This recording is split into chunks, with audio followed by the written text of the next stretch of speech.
So I'll say you and I likely will agree on many, many, many things, but that's not interesting. So do we agree that Trump is a serious problem? Yes. Do we agree that MAGAism is certainly in its extreme forms, like a fundamentalist religion that is a cancer beyond all belief? Yes. It's disgusting. Um, do we agree that, for example, the degree to which Trump lies about Kilmar Abrego Garcia having MS-13 on his knuckles is disgusting? Yes. Mm-hmm. Yeah, there's a lot of terrible shit. I guess I'm more Do you think inclined he's to then. corrupt? Yeah, of course. I think Donald Trump is. Okay, If hell is real, I suspect Donald Trump is going to hell. interesting. So can I ask you the question? Yeah, who did I vote for? Yeah. I live in Texas, so my vote doesn't matter. I voted for, and because it doesn't matter, I went and voted for Jill Stein because I wanted to send a Interesting. message. Because I You mean regarded it was. Palestine? Yeah, I thought there was. Uh, um, yeah, we're killing too many children there, and it's disgusting. And I think it's a large part, if not the only, it's not the only reason, but it's a large part why Kamala lost. And I thought Trump was evil. With the most I've felt like Trump is pure evil, which is even that is an exaggeration. Pure evil is a philosophically fraught term, but Sure, is sure. when he made that AI video about Gaza. You know Oh, I like know it. Trump, Yeah. yeah, where you talk about casinos and shit. I was like, to see dead children on my timeline and then to see then that video felt truly satanic in a sick way. So that sucks. Kind of hilarious though how he's turned about it. He's what is he going to recognize Palestine as a state according to certain rumors? He hates These Netanyahu. are Thank God. I view I think there is a breakage between Netanyahu and Trump. I don't view it as at this point at all changing anything in terms of the potential benefit for Palestinians. If anything, sorry, I'll be more affirmative to that.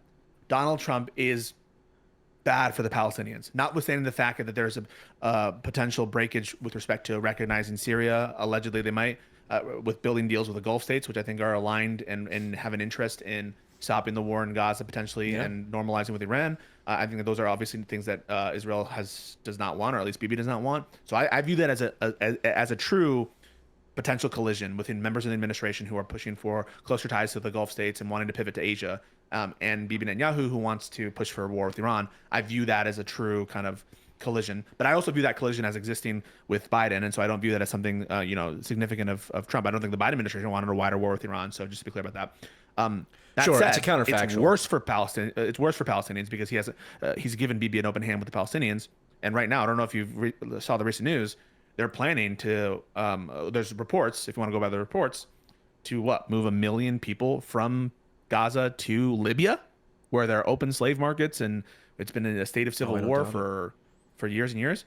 That if anything is good for the Palestinian people, that can't be optimal. And the amount of death we're seeing now, where I do think that there's genocidal intent on behalf of the Israeli regime, I just can't fathom how anybody who has this as their main issue could fathom a vote for Jill Stein, which you must have known. If it was a futile gesture in Texas, which is getting more swingy, getting more purpley, if it was a futile gesture in Texas to vote for Kamala, surely it was a futile gesture in Texas to vote for Jill Stein. Of course.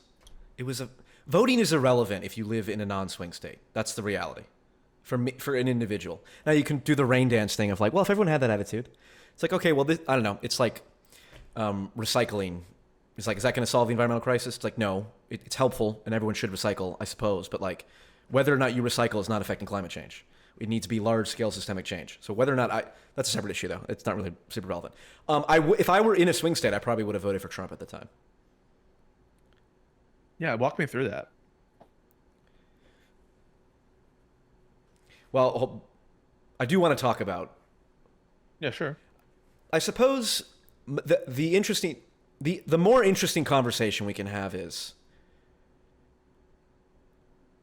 You saw how would I Trump as phrase a this? lesser evil than Kamala Harris, is what you're telling me right now. I At s- the time, my do you still bet- think that? I'll ask. I don't know. It's counterfactuals are impossible to say. I don't think Wait, Kamala would be doing. right I don't now think you- Kamala would be doing what Trump is doing in Riyadh. I think that's So phenomenal. I won't give you the counterfactual. I'll ask, if you had the power right now to substitute Kamala Harris into the presidency, would you do it? No, because I would be subverting democracy, and I love democracy far too much. No, but assume that there was some method to do so, and I don't know. Maybe. it was constitutional. You're unclear. Maybe. At this Yeah. Here's what I'll say. I think Yeah, this is the interesting conversation we can get into, which is, do you acknowledge all of the multitude of valid reasons why people would vote for Donald Trump over Kamala? I take valid to be good reasons, and reasons that are entirely understandable. And so, understandable I view as different than good. I think that there are Okay, and good, fine, understandable good. reasons. Yeah, if by good you mean, do I recognize that? No, I don't see there as a good reason to. I don't think there's a good reason to vote for Trump. Is the answer no? Okay. I was sympathetic to it because of the border crisis that Biden allowed. He allowed essentially what it was amounted to, an invasion of just allowing people to come over the border endlessly. I think that's a valid conservative talking point. That is correct.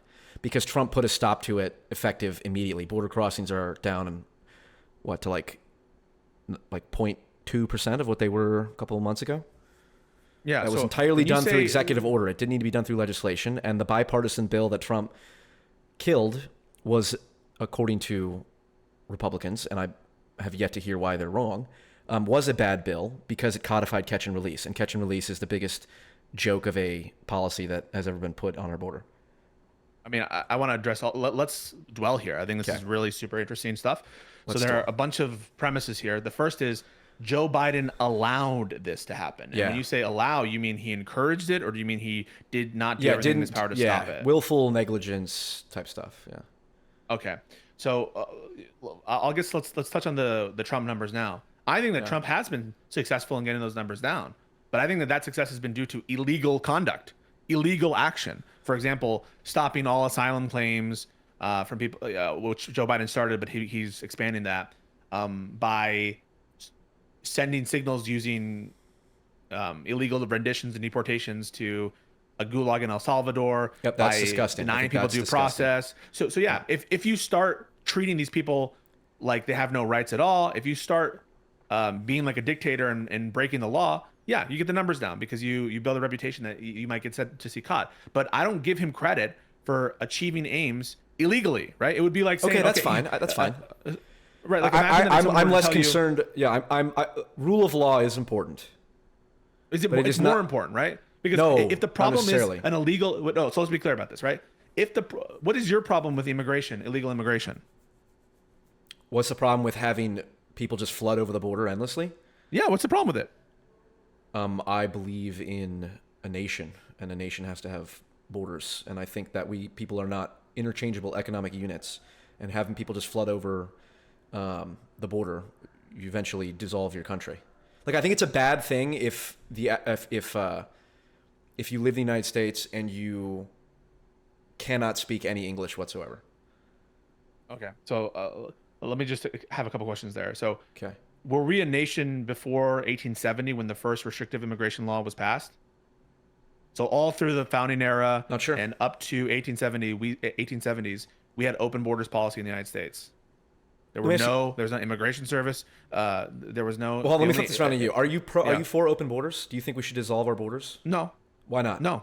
If by open borders you mean having just no immigration or customs and border, the answer is no. We can play 20 questions if you want. I'm happy to answer your questions. If you want to ask me a bunch of questions first. Yes, I do. I want to answer. Why? Okay. Why are you against open borders? If I answer your questions, will you answer my questions? Sure, maybe. Okay. Why am I against open borders? Yeah. I think that we need an orderly process of immigration that checks people who, for the reasons stated, like who are prone to committing crimes. Yep. That checks individuals for potentially if they're bringing in viruses into the country. There are people who bring in viruses. Iranian proxies, foreign adversaries. A robust border patrol to.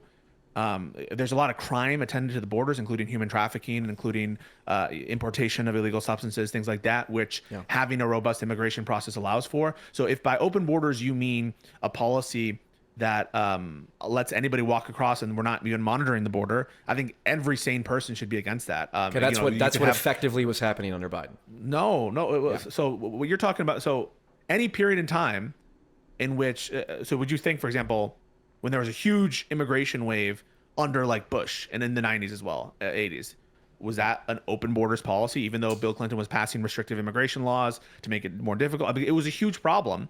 Illegal immigration, and millions of people crossed before Biden took over. So it's not because those were America. Those are the dreamers, right? Or No, rather, not all of them are dreamers. The children Yeah. are dreamers, right? No, not all of them were dreamers. It's a big border, right? And so the fact that you have a lot of people crossing the border illegally isn't an indication that that's the policy that America wants. In fact, America has been clear that they don't want him. You know, in the 90s, IRA was passed, which was one of Bill Clinton's reforms to immigration that said, if you cross the border without inspection and admission, you are ineligible for most kinds of relief. And it's still the case that there are limited forms of relief. If you cross the border illegally, you're not eligible to adjust your status. You're really only eligible under like asylum, you know, special immigrant juvenile visas, things like that. So it is, America has consistently under Democratic presidents passed restrictive immigration laws to elaborate that the process, that America has a policy against illegal border crossings. They made it a crime to cross the border illegally. And so you cannot construe that, right? Obama deported more illegal immigrants than any president. Tom Homan worked for the Obama administration. So in what sense can you say Democrats are pro open borders? If all of these things that I'm saying, you're not contesting them, in what sense is that open borders? Why were the border crossings as significant as they were? Why was catch and release not immediately ended? Do you agree that catch and release is an awful policy? It's an inevitable policy. It's not a question of it's okay, inevitable. Hold on. Let me describe you my understanding, and let me be clear. Yeah. I know very little, and yet I say things with great confidence. So this is your opportunity to set me right. Catch and release, my understanding, is person crosses the border illegally. They just go through a hole, coyote smuggles them over, and then they walk immediately towards Border Patrol. And they walk up to Border Patrol and they say, I am claiming asylum. Border Patrol says, okay, we'll process you. That processing is, okay, what's your name? You have any identification if you have it? If you don't, okay. Your name, we have all your data. We're going to give you a cell phone. And I think it's between like $250 and $1,000 or something like that. I think it's a Visa gift card. It varies. And then they go, okay, we need to process you for asylum. You have to have an asylum hearing. We'll call you about it. And that asylum hearing can be anywhere from 6 months to 5 years. And in the meantime, you're free to go. Is that a more or less accurate conception of catch and release? No, I think it's both too broad and too narrow. So it's too, So it's very enlightened centrist. Tell me. When people refer to catch and release, what they're talking about are certain individuals are subject to what's known as mandatory detention under the law. That is, it is purported under the U.S. government or statutes, right? The U.S. statutes, that certain people shall be detained. And it doesn't appear to give much discretion. Maybe there are one-offs that the Attorney General can grant of letting people who are subject to mandatory detention to let them free. But in general, when people refer to catch and release, they're saying individuals who should be subject to mandatory detention under the law are being released into the country. And generally the policy of letting people who otherwise should be in immigration detention into the country. And the reason that happens, so when I say it's too broad, you're referring to like benefits that might be given from immigration, you know, or like money oftentimes it's by states. Oftentimes states. No, I don't care about the cell phone and the dollar card. That doesn't matter. That stuff isn't really what I would. So I would say it's too broad in that sense. And what I mean to say is like the catch and release problem has to do with the issue of detention and purported mandatory detention and the capacity of the government to actually hold these people. And the fact is, we have like 60,000 beds, and we at no point in the United States history have had the capacity to hold everybody who is subject to mandatory detention under the immigration laws. So when I say it's inevitable, a catch and release is just a function of the fact that Congress does not sufficiently fund immigration beds, detention centers, and the amount of officers that exist so that we wouldn't have catch and release. That's what I mean by it's inevitable. That's why we had the Remain in Mexico policy, Why did Biden let the Remain in Mexico policy expire? That's 20, 30,000 immigrants. That's not going to change the dial much at all. And in general, the reason why it was, in addition to all the problems of processing people, right? It's hard to process a claim effectively. Oftentimes, if you're in another country, to get their lawyers there to effectively do, there are a lot of costs that aren't internalized in the Remain in Mexico policy. And it's using up a lot of goodwill with Mexico right now. We should try to be more, I think, amicable with Mexico. Mexico Maybe. can put an absolute bar on who is subject to that asylum. It doesn't apply to Mexicans, right? It only applies to non-Mexicans, and it only, at its maximum 20, 30,000 people. So that it's a very marginal policy, and so none of that. How about this? We have catch and release right now, right? We have catch and release right now because so you would agree, right? Under the definition of catch and release that I provided to you, and under really any standard definition of catch and release, we have catch and release right now because the Trump administration is apprehending people and letting them go that otherwise would be subject to mandatory detention. They're not doing it out of the goodness of their hearts. What is the scale? No. So it's probably millions of people are subject to mandatory detention in this country, but we only have like 60,000 beds. ICE has said that we need billions and billions of dollars more of capacity to even enforce, for example, the Lake and Riley Act, which was passed by this Congress bipartisanly, I should add, shamefully, I should add. So it just is the case that we have had catch and release under every single presidency, including Trump's second term so right then now. What did Trump do that has brought the border crossings down by 99.8%? Illegal things. Okay, illegal like what? things. So I'll give you a bunch of examples. So number one, he has stopped any asylum claim from people who cross the border illegally against U.S. law. That is under U.S. law. Yeah. If you cross the border illegally, that is a crime for sure. Yeah. But if you present yourself at the border for asylum, or if you cross the border illegally, you are considered an arriving alien, and arriving aliens are able to claim asylum. And Trump has tried to stop all of that. And so the border crossings are down in one sense because he is illegally stopping enforcement of our asylum and Convention Against Torture laws, and that has disincentivized people to cross the border. All right, I don't know. I genuinely don't know this. You're saying the asylum laws are laws that have been passed by Congress. Correct. And they're some are international treaties that America has acceded to. So the Convention Against Torture International treaties. No, the asylum law is a U.S. law passed by U.S. Government. So I just want to be clear. And there's zero exception. Their treaty obligations as well. Okay, the treaty obligations I don't care about. If we're going to talk about illegal, we're talking about the context. Hold on, we're narrowing the context. We're narrowing the context to legality in the No, US I understand.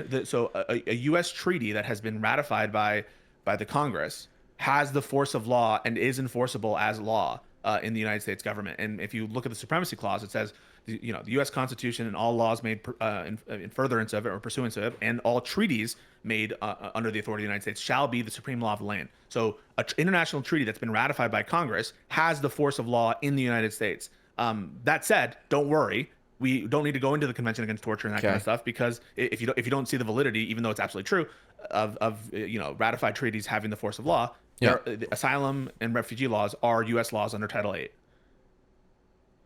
Okay, and there's nothing in those laws that talk about if they're being abused Suspending or asylum? if they're being No. Okay, well then this is an example of this. So this is now a philosophical question of: do you agree that there are some instances in where it's okay to do things that are illegal for the greater good? Are there any cases where that's ever allowed? Habeas corpus, right, Lincoln? Well, no. Suspending habeas corpus. So the suspension of habeas corpus can be done legally or illegally. Lincoln did it illegally. I think there's an argument about that, about whether or not the Supreme Court the Supreme Court didn't rule on it. It was one Supreme Court Justice, Taney, who while riding circuit ruled on it. And I think there's an open question about whether that suspension was done legally or not. Ultimately, it was ratified by Congress, different time. And, it's possible I could condemn what Lincoln did. I don't think it was necessary to suspend habeas corpus. Fine, but it's subjective as to whether or not it was necessary. You agree that it is a value judgment as to whether or not it is okay to break the law in service of some greater good. Because I'm not I'm a moral subjectivist, I guess. I would say yes, I agree with that. It's a value judgment. Okay, how do we adjudicate? Preference judgment.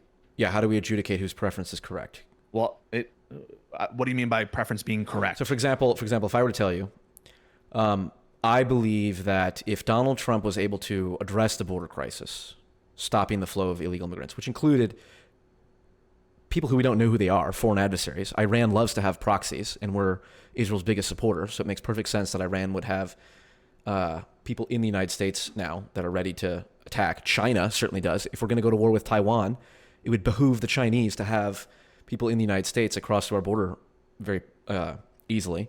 So that's all just national security threat. Forget the whole idea of like cohesive culture and all that, which is a more amorphous argument. But just from a national security reason, we can say that illegal immigration is bad. Okay, so in order to protect national security, Donald Trump illegally suspended asylum laws, which were being abused by any reasonable, in my opinion. You say being abused by yeah, people were coming in. Yeah, people were coming in who wanted to work and were claiming asylum. Yeah, something like 25 to 30% of claims were valid. The rest were not. And there were definitely people who were abusing the process who did not have genuine asylum claims. 25% of claims were valid? Something like 20 to 30 have been granted, yeah. What do you mean? Like during the hearing? Have had asylum hearings where their asylum petition has been granted. It's not on the order of 1-2%. It's like 20+%. Hang on, I'll just look it up right now. Hang on. Yeah. Well, no, I'm trying to understand because so what that means is everyone who came over the border and claimed asylum gets caught, catch and release, like we discussed, or virtually everyone. Then they're in the country just hanging around, and then they get called for their asylum hearing, right? And you're saying of those, when people come from their asylum hearings, 20% of those, only 20% of those are valid. Is that so? Am I understanding that correctly? So no. What I'm saying is, the denominator you're using is too small. Not everyone who claims asylum is under catch and release, because not everyone who claims asylum is subject to mandatory detention. And so some people, like when they were using the CBP-1 app, were presenting themselves at a port of entry, not crossing the border illegal, and presenting themselves for an asylum claim, and then maybe they weren't subject to mandatory detention. There could be people who came here on an immigration visa who validly apply for asylum. And so the denominator of catch and release, that's just it's a little bit distracting you, because I'm not trying to claim anything about subgroups of people who claim asylum. What I'm saying is, for people who have claimed asylum, here it's looking like in fiscal year 2023, something approaching 35% of asylum claims were granted by immigration judges as being meritorious. Okay. So that to me shows that, yeah, there's a problem of bad faith asylum claims for sure, but we're not talking about a third or more are granted asylum. Yeah, so this is the philosophical question at hand, which is, when is it okay to break the law in service of a greater good? And I would say in this case, Trump denying asylum claims is the correct thing to do for the purposes of national security, because too many people were crossing the border. Just be aware of what we're talking about here, right? Yeah, slippery slope. So, I just want to say, like, what you're saying is you're fine with Trump violating the law for national security interests. No. In this case, I'm more specific. I'm more specific. Yeah, more specific. But in this case, I'm saying, you're okay with suspending asylum claims and breaking the law because of national security risk. Which is something in principle you would agree with. You just don't think this is the right case. Well, yeah. So I would, like, you would be okay. You would be okay in theory with a president breaking the law. Okay, fine, but much higher threshold. Okay, why? This is why, right? Yeah, go ahead.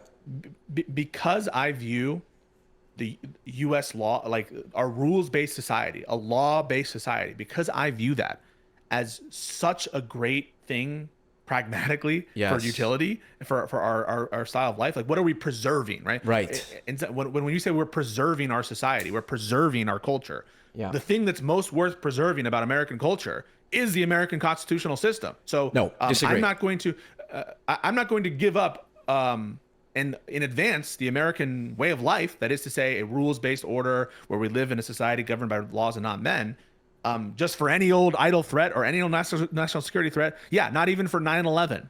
Yeah, not even for in times of actual 9/11 war is not nearly as bad with Nazis. Yeah. Okay, the war on, so in the war, World War II, in this war, I'm not going to say, for example, the Japanese internment camps, that was the same exact rationale. Honestly, using the Alien Enemies Act for a lot of these, detentions. So it's going to have to be on the level of, nuclear threat, some kind of dictatorship. So what we're talking about for breaking the law is it's a very, very, very high threshold. Fine. But ultimately, that threshold is subjective. You recognize that, right? Correct. Yeah. Well, because I think all ethics are subjective. True. But that's Well, just and this is the interesting conversation. Do you think the Constitution is sacred? what do you mean by sacred? Would you fight and die for the Constitution? Do you think the Constitution is? Yes. I would Okay, fight I and die don't. for it if that's what you mean by sacred. I don't. Okay. I think the Well, Constitution. I think that's was what writ- separate. Well, ahead. yeah. I think the Constitution was written by men, and it contains flaws. It contains things I that agree are with that. divine and perfect, like not perfect. Hey, I would but- fight and die for my mom. She has flaws too. True. Touche. Like the First Amendment. The First Amendment I would regard as sacred. I'm talking religious level. Like, no, the free exchange of ideas is the most sacred. Well, let me thing. tell you this, right? So the Constitution. Yeah. What's special about the Constitution, and if you respect the First Amendment, it's not the First Amendment itself. What really protects the First Amendment? The Second What really Amendment. protects the First Amendment? No, well, maybe, right? But the Constitution is the structure of the government, right? The checking power, the separation of powers, federalism. That's what really protects the First Amendment. Justice Scalia said it best. He had this talk in front of Congress. He said, the Soviet Union had a much better constitution in terms of the rights that it provided. It provided more expansive rights than America. But of course, they were just parchment guarantees, parchment words on paper. They don't mean anything unless you have a structure that is going to protect them. And when Correct. you start to eliminate the checks on executive balance, then the one right that you said that you will die for, that will go away too in time. And the proof is in the pudding. Right Maybe. now, Trump is using this very crisis that you're saying is enough to say maybe he should do illegal things with asylum. He's using that rationale to fight the First Amendment in context of which you should be outraged from because you think what's going on in Palestine is a genocide and you think Of that we course. should be speaking out in favor of that. And he's using the immigration authority and using the rationales of national security to what? To Yeah. attack the First Amendment rights of people who are speaking out against what's going on there. And so that should be the highest level of fear of this claiming of authority to break the law. Amen. And I talk about this all the time. To just be clear, since I come here, like I said, the least interesting thing I could possibly do is come talk to someone and agree with them all the time. So Yeah, no. I'm specifically saying things that I know for sure we'll disagree on. If you were a Trump supporter, this would be the first thing I would have brought up is Trump is literally, he says you'll go to prison if you burn a flag. He's censoring people for criticizing a foreign nation. This is about the least free speech president I've ever seen in my life. Well, I haven't lived very long, but that's fucking ridiculous. But you and I agree on that, so it's not worth talking about because that's not but if you allow him to break this asylum law in this way, right? And this Well, is hold one on. example. If you say, because I want to stick with the broader philosophical conversation. sure. Like a lot of these things people just take for granted and I don't. Like, do you think every U.S. citizen should have the right to vote no matter what? I mean, not no matter what. Do you think every U.S. citizen should have the right to vote? No. What are the exceptions? Oh, here's a better question. I think you should have to reach an age of majority before you're allowed to vote. And I take U.S. True. citizens to include Age of babies. 18. Okay. But every 18-year-old should. So, for example, I do not believe you should be allowed to vote in this country if you cannot name the three branches of government. Okay. What do you think of that? I disagree with that. Do you think that's fascist to say that? By itself, no. Okay. But I think it's often promoted by fascists. I'm I'm trying to answer your questions. Sure. Yeah. No, that's fair.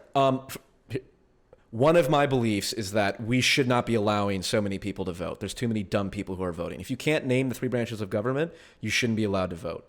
Now, what would be really funny is if you asked me to name the three branches of government right now and I couldn't.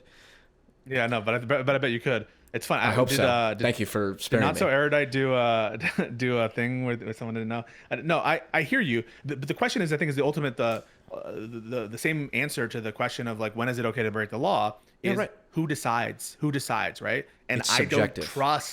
I don't trust. So because because the reason why I put such a high threshold before we're going to be able to, I'm going to give my okay to break the law, Yeah. is especially of the government, right? So say one thing for regular citizens. I'll probably be even more gracious to regular citizens. If you want to steal that loaf of bread, you're Jean Valjean, I might give you a little bit grace. But it'll be a high threshold for there too. Like I don't typically agree with breaking the law, even in any context, right? But for the government, there's a super humongous extra burden is because of the who decides question. I don't trust the people to decide when it's okay to break the law for themselves. Now, you might say, for example, in this case, you're okay with breaking the law with respect to, for the government to break its own law for Trump, but you're not the one actually making the decision. It's not P.F. Jung that's in charge of the executive branch. It's not P.F. Jung who's in charge of the court system that's determining this, or whether we're going to listen to the court system that's determining this. It's in fact crazy people. It's in fact MAGA fascists. And so when you give your sign off to breaking the law in this instance, you think what you're doing, maybe you can even limit your statement to say, well, I don't agree with it more broadly than this. But what you're actually doing, and for people who hear you, is you're giving implicitly the power of Trump to decide when it's okay to break the law and when it's not okay to break the law. And you can tell by his statements when he says the person who saves the country violates no law. We should be like Napoleon. We can terminate the Constitution. FDR sounding. Yeah. Well, in what respect do you think that's FDR sounding? I have to. I don't know. I have to do more research on FDR. I want to do a deep dive into FDR because my understanding is FDR essentially was like the god emperor of his time, who overrode Congress all the fucking time, passed all kinds of executive orders, and basically what Trump said about he who saves his country breaks no law. That's just a dumb. Yeah. Basically, FDR said something much more sophisticated, but with the exact same tone. And FDR is regarded as one of the best presidents of all time, by many. But listen, FDR listened. Well, hold on, because sorry, I don't want to go down that. To the point. This is. I just want to see if we acknowledge the philosophical divide here. It's a type 1, type 2 error problem. You're saying, Paul, if we co-sign, like you said, not even for World War II, not even for 9/11, whatever, breaking the law, never justified, because as soon as you allow the rule of law, as soon as you give tacit implicit acceptance of breaking the law, then the society is threatened. Like you said, rules-based law is sort of what makes America. That's okay. But then there's a type 2 error, which is, what if you stick to the law so much that you never are able to adapt and address the threats that are presented to you? Well, yeah. So this is another reason why I think that violating the law is not necessary, right? So there are two things that I think would be required for me to say violating the law is justified. Both that there's a compelling enough threat, and also that it be necessary, right? But it is not necessary. Congress, if it wanted to, you have bipartisan support. You could get it for certain kinds of funding for the border wall, and the proof is in the pudding, right? They passed the Laken-Riley Act. And I'm happy at some point to get into the bipartisan law that was being proposed in the Senate under Biden's term, which I think has been horribly misconstrued by Republicans, right? But it's not necessary. Congress could get off its ass and pass a law to increase capacity at the border. Right. Even in this bipartisan law, there were adjustments to the asylum laws and changing of burdens and standards. That was unthinkable at a previous era for Democrats to sign off to. Yes, there were substantive changes to asylum standards in the bipartisan law that Republicans... Earlier you said Trump illegally suspended asylum claims. Correct. Have the courts stopped him from doing that? There have been some. I think there's currently an injunction working its way through the court. If it's illegal, why hasn't he been stopped? Well, there's right now. It's, I think, working itself through the courts, and I think there actually is a TRO that's been stopped by the district court. But again, there's also a fight right now about the scope of which courts can issue nationwide preliminary injunctions. That's also in the courts, which is a valid. I would say that's a valid issue. That's a valid. It's absolutely a valid issue. But all I'm saying is, the Supreme Court has to weigh on that eventually, and I believe it to be illegal. And I think that, for example, like the Trump Muslim ban case, one of the carve outs that they did in banning travel was they made a carve out for asylum, because if you start getting rid of asylum and you say you can suspend asylum claims at all times, you're basically under what authority? And so I believe there actually is currently a court order against stopping processing those claims, but he's been very slow on moving on the court's orders or define them and all, and it has to work its way up before we have a nationwide effect. So if the Supreme Court rules that it's perfectly legal to deny the asylum claims outright, then I would say that I would disagree with the Supreme Court, but I would say that what Trump did was legal under the law. And therefore wouldn't be as big of a deal. It would not be as big of a deal because he wouldn't be violating the law according to the Supreme Court, and the Supreme Court is the branch that says what the law is. Right. So 9 unelected judges who, by pure chance, happen to be appointed, several of them, by Trump himself. Now, single-handedly, 9 people now decide what is moral or not for the rest of the nation? Not moral or not. What's in accordance with the law or not? And if Well, you have to understand arguably, here, I'm your not point trying to is, what is it- equivocate between. Yeah. I'm not trying to equivocate between legality and morality. What I'm telling you is that as as a deontological rule, you could say, or something, or as a rule utilitarian, whatever the term is. Yeah. I'm going to, in order for you to show me that the government violating the law is justified, you're going to have to meet a very, very, very high threshold because of what I see as the societal ending consequence of that, right? So, yeah, and I totally yeah. And for the record, not that it matters, not that this will earn me any credit with your audience who hasn't even heard my most right wing beliefs just yet. Actually, no, I think I said restricting voting rights, right? That's probably my most right wing belief. That's another who decides question. I want to linger there. So because who decides that, right? Like people say, if you're too stupid to vote, yeah, I think that there are some people who are really too stupid to responsibly vote. I do agree with that, but I just don't trust the process by which you would put people in boxes. Well, and that's why I think it's just outside of the hands of the government. Okay, well, so two things. First off, what I was going to say is I don't get in I wouldn't say screaming matches. I used to get in screaming matches with my dad, who's a very pro-Trump Fox News conservative. Nice. But even this, I talk about him with like you don't understand. Like literally, the Kilmar Abrego Garcia thing is like, good, he's a gang member. I'm like, you know that he has no chance to prove that he's not a gang member, right? He's like, well, there's all these illegal immigrants. What are we going to give them all due process? I'm like, yeah, that's actually what has to happen. Otherwise, someone could snatch you up off the street, deport you, and you have no opportunity to prove you're a citizen. What does that not compel you with like a suspension, assuming that it is illegal, right? So you don't have to assume that. You can say, I'm going to wait for the courts to figure that out. Well, this is the point. Presenting to you. Okay, yeah. Yeah, but like assume that it was illegal to do that.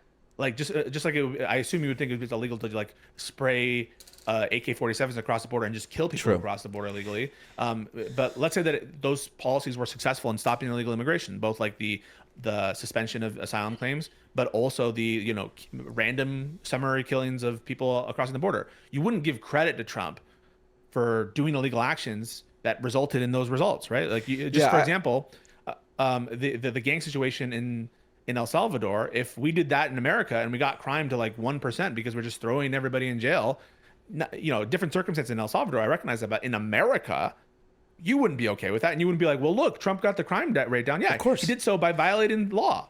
Well, and I suppose this is I think the difficulty of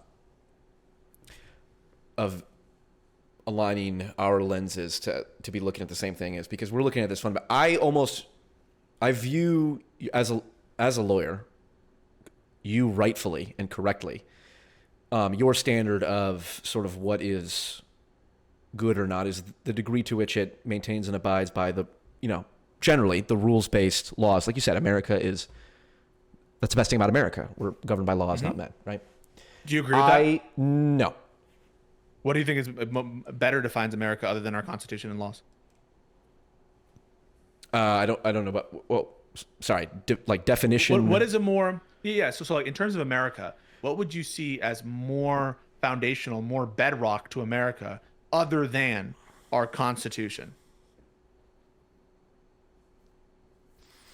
That's a good question. I would go deeper than America. I would say Western civilization. I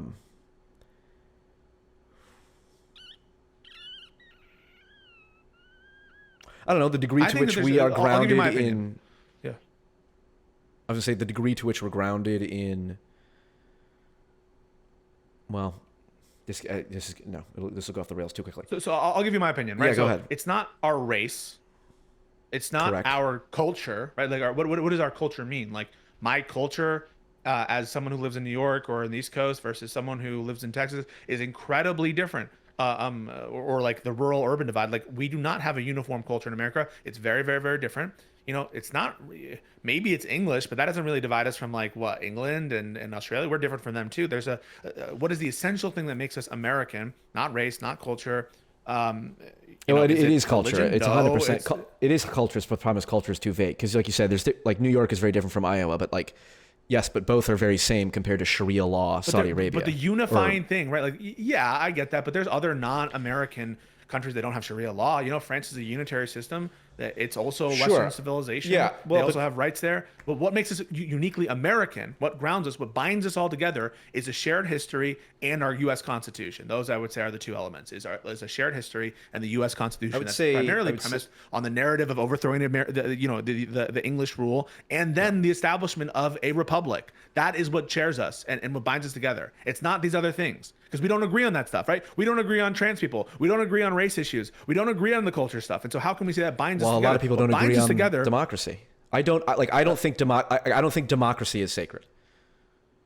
I think free speech is sacred. I think human well-being is sacred, and obviously at this point in history, democracy has produced a great deal of that. But the idea that we're at the end of history, well, it's like I said, I don't believe that if you can't name the three branches of government, you should be able to vote. The fact that that is even allowed is a flaw in our system. Arguably, that's why Trump is elected, because people who aren't very bright went and voted for him. And had we put more stringent tests on it, he wouldn't have been elected. Now, your point is, well, but then who decides? It's a slippery slope. And I would say there's literally no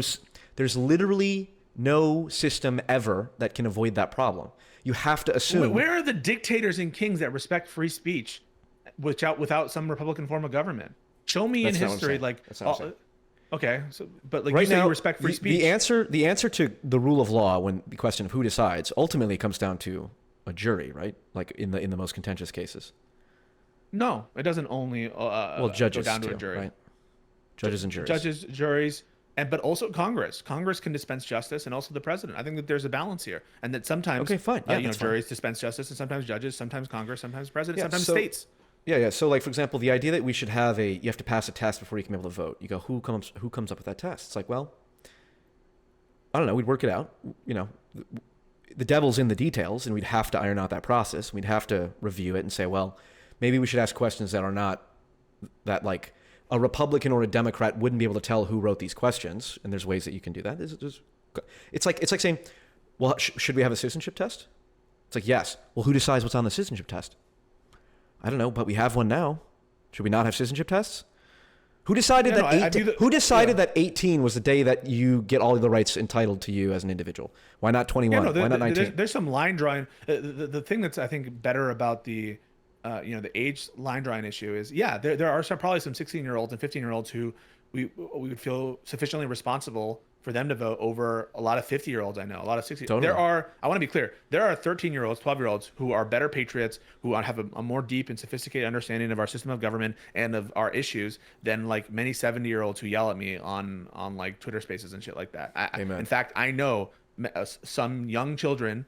When I say young children, 12, 13, 14, who have a better understanding of our way of life, of what makes America America, than many of the Trumpers that I talk to. The reason Correct. why we like 18, like I don't have a problem with that, is you need to draw a line somewhere. Correct. And that line isn't, it isn't premised on some trait that is ripe for abuse. It's an age requirement. We have age requirements all over, on all and everything, right? Okay, yeah, to but get hold a on. You're driver's looking at license, it. to own a gun. Now you're. Yeah, I use the age example as a broader point. You said we have to draw the line somewhere. Like gun rights. Yeah, We have to draw the line somewhere. You can own a pistol, but you can't own an RPG. Okay, so where exactly do we draw the line? Do you support? Yeah, I don't know. You think it's okay to own AR-15s? Depends. What do you mean? Do I think it's okay? Do you think it should What do be you mean by legal that? for me to go buy an AR-15? Oh, do I think it should be legal to buy an AR-15? It depends. I think some people should be allowed to buy AR-15s, not everybody. Should I, someone who has no criminal background but no training with firearms whatsoever? Real quick, how are you? In my perfect system, probably not. How are you? How are you because you're not Yeah. basing it off law. So what is? Yeah. That's what I'm trying to understand. You're a lawyer, so your system is law. But even that, when the law is Yeah. not clear, what is your moral system that you are using to adjudicate that decision? Yeah. So when I can decide the law, right? I look around the world and I see that gun violence is much lower there. I notice that, probably but I'm also weighing the fact that most of the gun violence in our country is probably handguns. Correct. And so that's why I'm struggling with. I'm like, I think that America would be better off if I could make it legal to restrict gun ownership in some respects, but I don't know AR-15s would be the first thing I would go on. And I also know that AR-15 is kind of a broad term there's a lot of disagreement about, and so I'm trying to be careful here.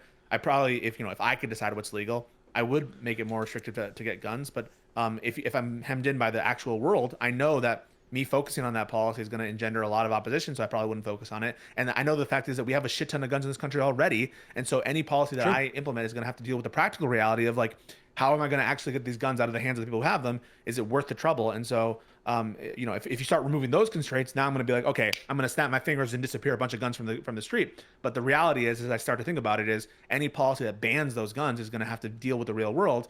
And do I want to spend money, spend political capital, undergoing a wide-scale gun collection effort, a rebuying effort? Probably not. And so Okay. it's a difficult question for that. That whole thought process, I was very interesting because I guess what I'm teasing out is that is how, first of all, that's how I view that. I don't care the legality of things. Law is a secondary consequence of culture and morals. Like we write the laws that abide by our preconceived moral notions, and our moral notions far preceded our legal system, any legal system. And so I'm much more interested in that level of analysis than what is in accordance. Well, obviously, it's partly because I'm not a lawyer and I don't know the laws. So in some sense, it would make no sense for me to base my moral system on solely what is according to the law at any given moment, because Yeah, but like, do you think that societies? I understand that law is downstream of morality and ethics. I've never denied that. But once society has made those rules, don't you think if you're grounding down your subjective ethics somehow in consequences and results, look at the results of America's system of government. Over the course of 200 plus years, we have become the envy of the world in many respects. We have become the hegemon. We have become the strongest economy in the world. We have some of the strongest culture in the world. Like, our system has produced good results, and we should preserve it. And that requires sometimes enforcing laws that you don't agree with. Let me tell you, the process that you just went through with the AR-15s, you're like, well, but I have to look at the real world, the political capital. There'd be all this opposition to it, blah, blah, blah, whatever. That's exactly why I don't condemn Trump. Well, first of all, I do condemn Trump, but that's why I won't say Trump outright is evil and the people who support him are supporting pure fascism. Because hold on, you're being dishonest, or at least withholding your opinion. No, I'm not. The majority of this country voted for Trump. That's a practical reality you have to consider. They didn't. The majority of people who voted for Trump. No, they didn't. Okay, I could be wrong. Did Trump not win the popular vote? He won the popular vote. He didn't get a majority. Oh, the majority. He won the majority of the popular vote, didn't he? No, he didn't. How many people voted? I don't know. It's like 150 million? Yeah. Okay, I don't know if this classic lawyer. What am I saying wrong? Did Trump not win? He won a plurality of the votes. Yeah. Yeah. Right. He got like 49%.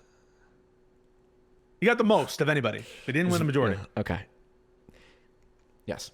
That will never convince anyone. That type of semantic stuff. I know you're a lawyer. He won a majority. He didn't win a majority. I get it. You get why I find it irrelevant, right? Okay, but I don't want to let it be said that he won a majority, because Fair. I think that we shouldn't overstate his popularity. But I'm asking that in the context of like, okay, but how do you wrestle with the fact? Okay, let me ask you a question. This is now a philosophical thing. Yeah. You agree that there are many, many good, rational, law-abiding people that voted for Donald Trump and continue to support him. Do you agree that that's true? Why did they do that? I think they've been deceived. I think many of them have the wrong information. I think many of them didn't take the time to vote or voted. Yeah. You don't think that I could spin together a narrative full of facts that is pro-Trump, or that you could even do that? I'm sure I could, yeah. So what do you mean wrong information? So I take wrong information to be like misleading information, even if, or sometimes it's outright falsehoods. So when I say wrong information, I'm including both fake news, fake information, lies, but also misleading true information. So yeah. So let me ask you this: do you think it's conceivable, or do you believe that there is people like this, who are intelligent, rational, law-abiding, moral people, who are far more, have as much information as one can possibly have, more so than you and I combined times 10. Yep. That's a lot. But someone who does not meet your criteria, they're not deceived, they're not misinformed, they know they're looking at the facts, they're genuinely analyzing the situation, and they, of their own accord, come to the conclusion, well, even though Trump is deeply imperfect for all of these reasons, I think Trump is still a better president, a better bet than Kamala Harris. Do you think it's conceivable for those people to exist? No, probably not, unless they're an accelerationist that knows something I don't know and I'm actually wrong. But the answer to the question is probably not no. Okay, see, that's so wild to me. Why? It's because it's a level of I suppose it conflicts with the point earlier, which is like it comes down to value judgment on certain things. Like, Well, yeah. So I'll explain it, right? So Yeah. I take voting for Trump to be immoral. I Okay. consider it whether someone is immoral, a question of like my interpretation of what they do. And if someone is knowing everything I know, even more than I know, is able to consider everything I considered plus more stuff, is fully informed and apprised of the situation, and notwithstanding that fact, still votes for Trump. I take that to be deliberately intending some very immoral thing. Now, maybe at the margin, I could say maybe they're so good in other parts of their life that I would still consider them a moral person. How And do so you maybe know? there's a carve out for some people who are like extra charity and do extra good things and have still come to that determination. So maybe I'll leave a small carve out there. But in general, I take voting for Trump to be immoral, and someone who does that knowingly, that's pretty vile. There are people who would say the same thing about people who support AR. Like, if you are not against, if you do not support banning AR-15s, you're you're immoral person. There's people who say that. Okay, maybe so I'll fix this, right? So, because now I think that maybe there's more of a category that's a little bit larger of like people who just Have a who are different good in value set of value good judgment. in every no. But the thing is, I take those value judgments to be indicators of whether you're a good person or not, right? So if your value is I like okay, authoritarian interesting. government, I want to get rid of the U.S. government, I want to make it into a dictatorship. I don't think that like the values that I think make one a good person aren't compliant with that. So we're getting to the bedrock of what I think makes someone a good person. And part of what I think makes someone a good person is pushing for good results. And part of pushing for good results mean not destroying America as I see it. And so that's why, you're really Yeah. stressing, the very things that I think make someone a good person. Okay, Now, so- I can think of situations of people who are fully knowledgeable, fully intelligent, fully rational, who just do so much other good stuff in their other life besides politics that I would still say, they're Yeah, I good get what you're saying. people, You're notwithstanding evaluating that- it. Okay. And maybe let's step away from evaluating whether good and bad on whole, because that's kind of irrelevant. I said earlier, I would love if we restricted people's voting rights by saying if you can't name all three branches of government, you're not allowed to vote. That's a move in an authoritarian direction, correct? Yeah, I would say so. Okay. Do you agree that?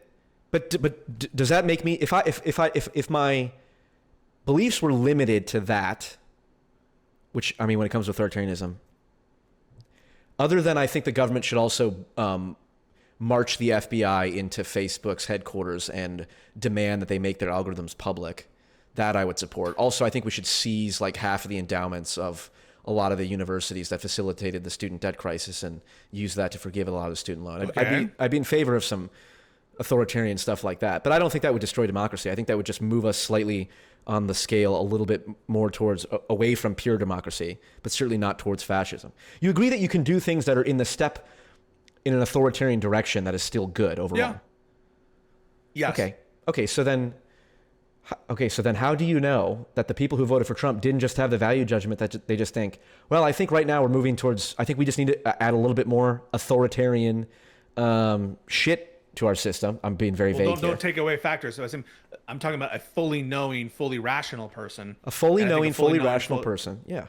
I think a fully knowing, fully rational person would properly calibrate the degree to which Trump poses a threat to whatever institutions he poses a threat to, and I believe it to be the case that he poses a particular amount of a threat, and I believe that particular amount of a threat, anyone who considers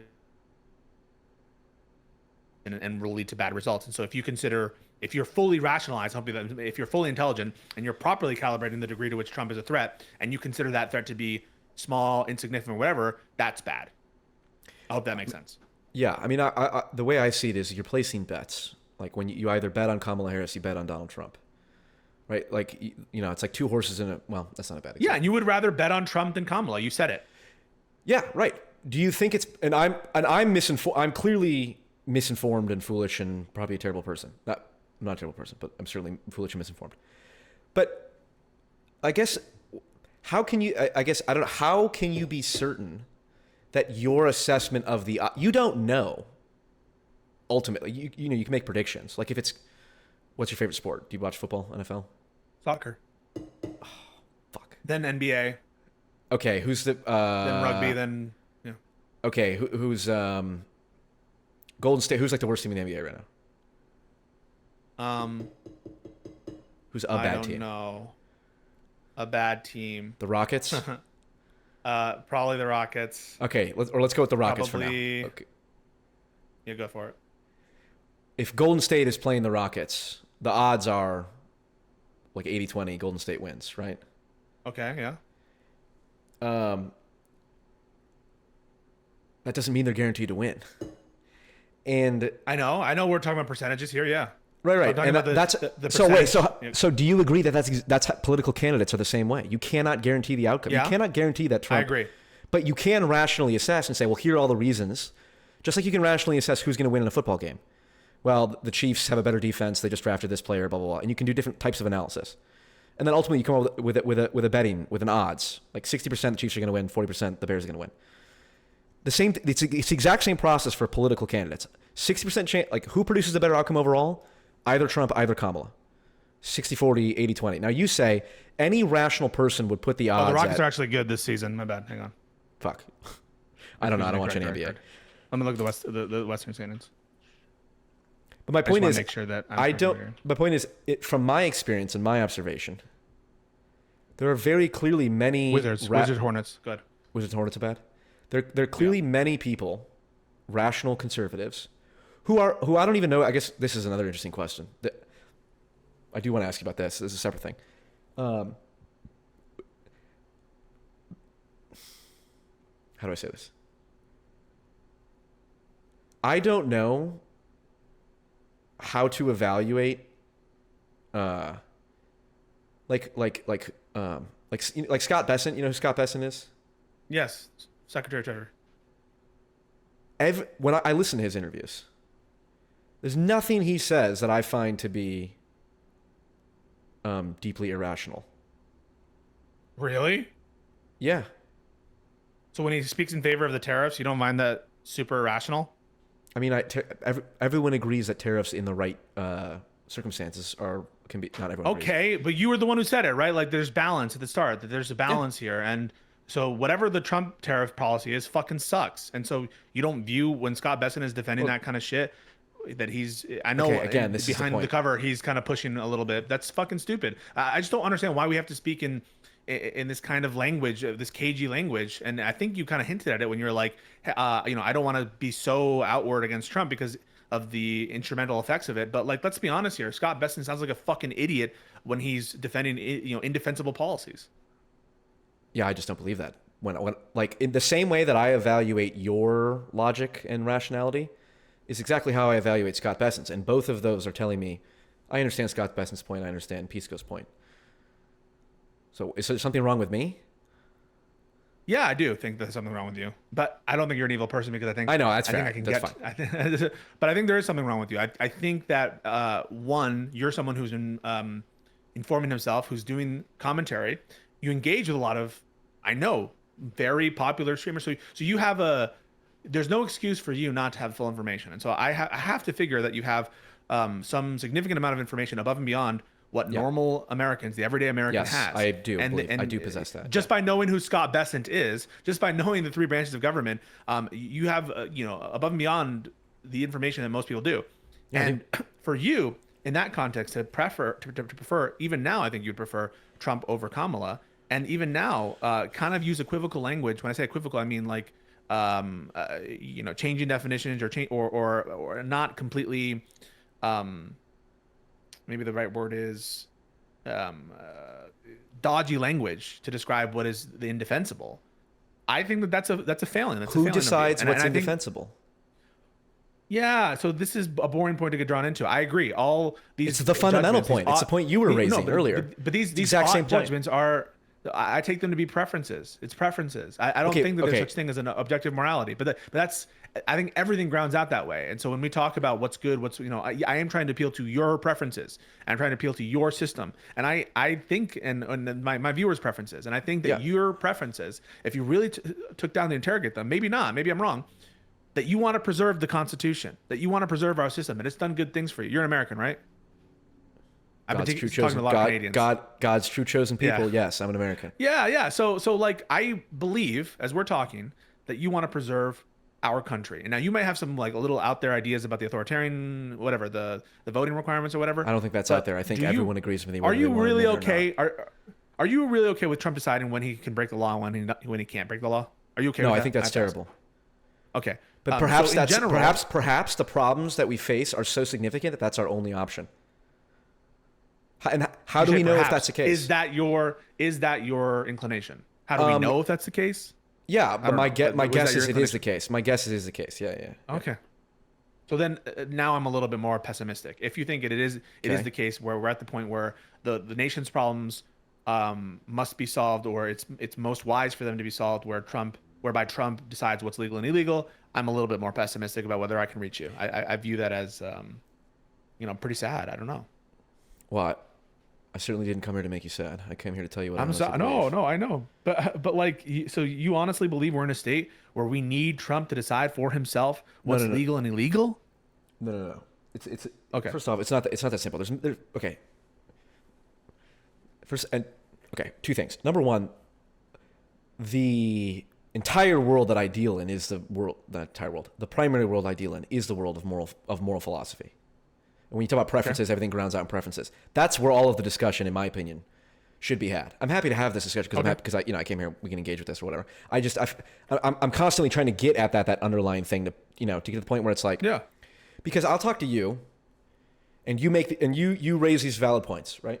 But then I talk to someone who is as informed as you on the conservative side, and I go, that's also an interesting point. And it's not obvious to me. It's not like someone gets dunked on in one or the other. And I've seen that. I know like some sides are indefensible, like the antinatalism shit.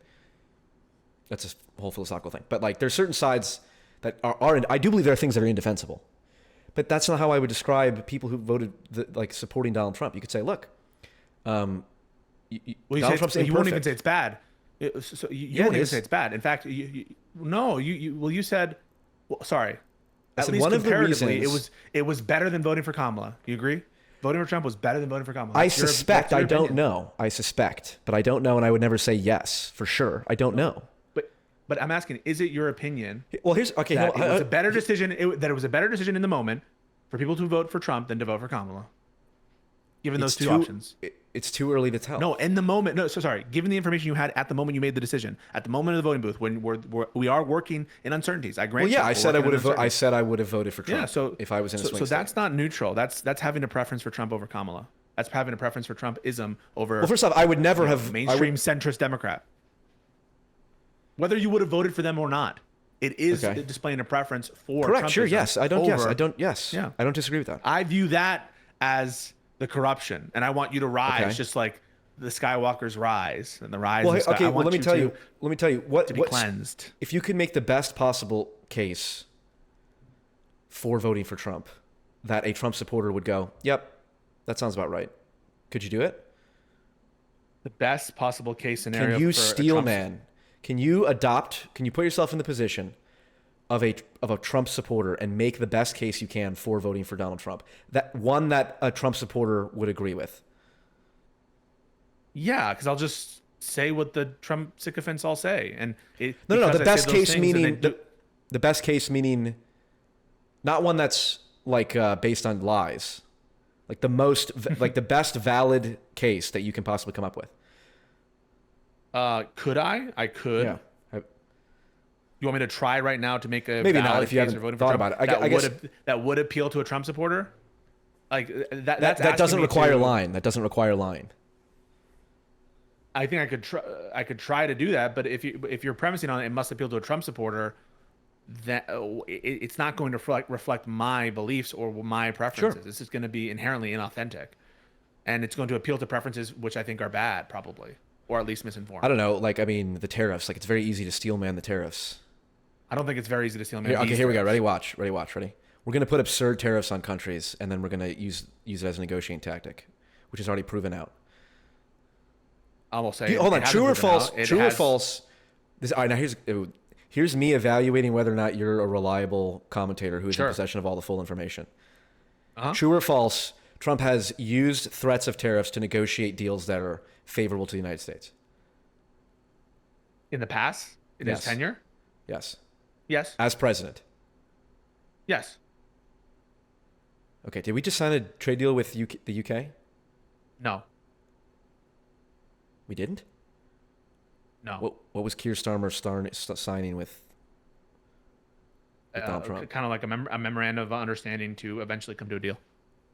Oh, that wasn't an official deal? No. What was take in like months and months to work out. What was the memorandum of understanding? What was the content of it? It's basically there's going to be at some point some tariff rate that at a specified amount, and that they have an agreement to reach a deal of some kind. The basic sort of outline. But you don't consider. But it's not a deal. It's not a deal. But if it becomes a deal, then we can say that the tariff strategy, at least in that regard, was successful. No, because it'll leave us worse off than when we would have if we never had the strategy in the first place. The deal that they're proposing would still have like a baseline 10. We're talking. Here's a philosophical. Well, okay, hold on, but this goes to the point of the philosophical. So we can things. never evaluate any decision because we can never know for certain if something else would have happened. Is that what you're suggesting? No, I'm not suggesting that. I'm saying it's very difficult to evaluate very complex, wide-ranging decisions in a very short period of time. The only thing you can do is use heuristics. Well, in this case, we know that this tariff strategy. I think the count of the change in the tariff policy is something like 50 times. In that interim, what large gains has Americans received? You agree, by the way, in response to those tariffs, the Americans have faced true costs, and the Americans, by and large, disagree with the tariffs. Agree on those two facts that Americans have incurred major costs on the tariff strategy so far, and that Americans, by and large, don't like the tariff strategy. Agree with that both those facts? Sounds plausible. Yes. Okay, so what do you agree with it? Whether it sounds plausible or not? I don't necessarily. More likely than not, what I'm saying is true. More likely than not? Yeah, probably more likely than not. Okay. So that's why I said plausible. So they have imposed real cost. In exchange, Trump has gotten nothing. Trump has gotten nothing. And do you accept? And if you, do you accept that it's possible that it is a long-term strategy, and that the rewards won't be reaped for much later on?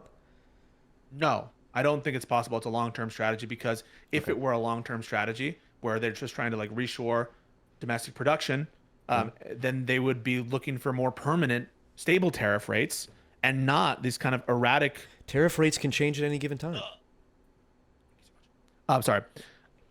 Tariff rates can. Okay, what is that statement? What do you think that statement means? Yeah, tariff rates can change. That doesn't address anything we're talking about. Why does it need to be stable? It just needs to be adaptive in the face of circumstances. If you want to reshore American production, you're not changing the tariff rates as a purported ploy to get to free trade, right? You're not trying to get free trade. Let's get to the underlying philosophy. Okay. Do you agree that a reasonable person can be in favor of sort of the reshoring, manufacturing, and kind of degrowth mentality, like what Donald Trump said about people have $30, maybe they only need $2. I agree with that. What you mean by reasonable person is someone who's generally in their faculties. Then I guess so. What you mean by reasonable person is someone who has my preference structure, then no. Okay, let me ask you this. This is the fundamental philosophical question that I wanted to get to. Okay. Because this is, I spoke to Destiny a few times, and one of the conversations was about intuition, the importance of intuition. Vibes, to put it in meme terminology. Most of our decisions, this is a neurocognitive fact. Most of the information that we process is intuitive. It's not articulated, it's unconscious. Okay, most of our decisions are made intuitively. All reasoning is motivated reasoning, so on and so forth. Okay. The entire legal system is based on vibes. The entire legal system is based entirely on subjectivity, and it's called the reasonable person standard. There's no such thing as an objective definition of a reasonable person standard. The reasonable person standard is entirely, fundamentally, and functionally a product of vibes-based analysis. True or false?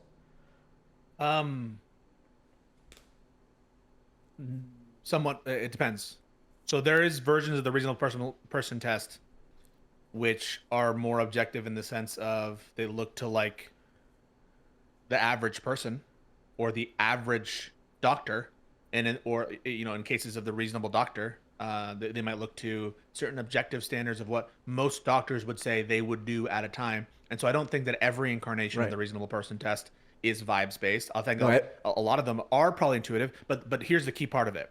Yeah, it's iterative. It's not just every time it's just something new. So the objective lens that we have over a course of time, yes, even though it started vibes based, because it all started when we were monkeys. We weren't actually monkeys, whatever. We're all fucking waving around bones and stuff. I get your point. Yeah. At some point it started vibes based, but over time we have this thing called precedent, and that precedent, once it's been established, okay, it is reasonable to do X. Well, now, at one time it was vibes, but now it's set in stone. And now we have this precedent we can look at and compare, and we can be like, is this more like that case that we all agree to, or is it less like that case that we all agree to?